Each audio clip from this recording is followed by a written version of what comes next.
ونصلی علی رسولہ الکریم اما بعد۔ میرے دوستو، اگر اللہ سے آپ دوستی لگانا چاہتے ہیں تو پھر تہجد کو پابندی کے ساتھ ادا کرنا شروع کر دیں۔ یاد رکھیں کہ تہجد کی نماز وہ ہے جو ناممکن کو بھی ممکن بنا دیتی ہے۔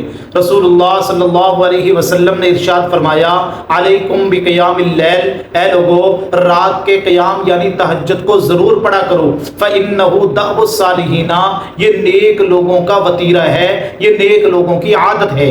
میرے دوستو، تہجد پڑھنے سے اللہ تبارک و تعالیٰ اپنے بندے کو اپنا ولی بنا دیتے ہیں، اپنا محبوب بنا لیتے ہیں۔ تہجد اللہ والوں کا شیوا ہے۔ میرے دوستو، قرآن مجید کے اندر اللہ خود فرماتے ہیں، کانوا قلیلا من اللیل ما یہجعون، لوگو بہت تھوڑے لوگ ہیں جو رات کو اٹھ کر اللہ کی عبادت کرتے ہیں۔ اس لیے اللہ کی عبادت کرنے کے لیے بہترین وقت جو ہے وہ تہجد کا وقت ہے۔ تہجد کے بارے میں جنید بغدادی رحمۃ اللہ علیہ کا ایک واقعہ سناتا ہوں تاکہ آپ کو پتہ چل جائے کہ تہجد کی نماز میں اللہ نے کتنی طاقت رکھی ہے۔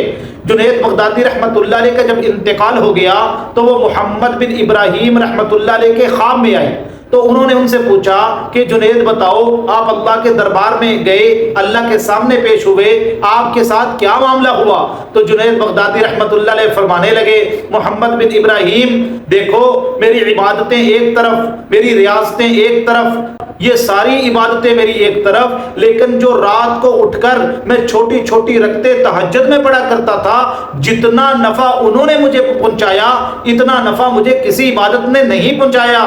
میرے دوستو، تہجد کی نماز کے اندر اللہ نے بڑی طاقت رکھی ہے، اس لیے آپ کو چاہیے کہ آپ تہجد کی نماز میں اٹھ کے اللہ سے باتیں کریں۔ قرآن مجید کے اندر اللہ فرماتے ہیں، ان ناشئۃ اللیل ہی اشد وطئا واقوم قیلا، لوگو جو رات کو اٹھ کے تہجد کی نماز میں مجھ سے مانگتے ہیں نا، ان کی دعائیں دل سے نکلتی ہیں اور وہ سیدھی اللہ کے عرش تک پہنچتی ہیں اور اللہ ان کی دعاؤں کو قبول فرماتے ہیں۔ اور آپ کو پتہ ہے اللہ پہلے آسمان پہ آ کے آوازیں لگاتے ہیں، حل من مستغفر، ہے کوئی میرا ایسا بندہ جو مجھ سے اپنے گناہوں کی معافی مانگے، میں اس کے گناہوں کو معاف کر دوں؟ ہے کوئی ایسا بندہ جو اپنی ضرورت میرے سامنے رکھے، میں اس کی ضرورت کو پورا کر دوں؟ ہے کوئی ایسا بندہ جو مجھ سے سوال کرے، میں اس کے سوال کو پورا کر دوں؟ اس لیے میرے دوستو، آپ کوشش کریں کہ رات کو ایک حصہ ضرور اتنا نکالیں کہ جس کے اندر آپ تہجد کی چند رکعتیں پڑھیں۔ آپ چند دن تہجد کی نماز کا اہتمام کر لیں، پھر دیکھیں کہ اللہ کی مدد آپ کے لیے کیسے اترتی ہے، آپ کے مشکل کام کیسے اللہ آسان کرتے ہیں، آپ کے سارے مسائل اللہ کیسے دور فرماتے ہیں۔ یاد رکھیں، تہجد کی نماز کی وجہ سے اللہ ناممکن چیز کو ممکن بنا دیتے ہیں۔ اللہ ان باتوں پر عمل کرنے کی توفیق عطا فرمائے۔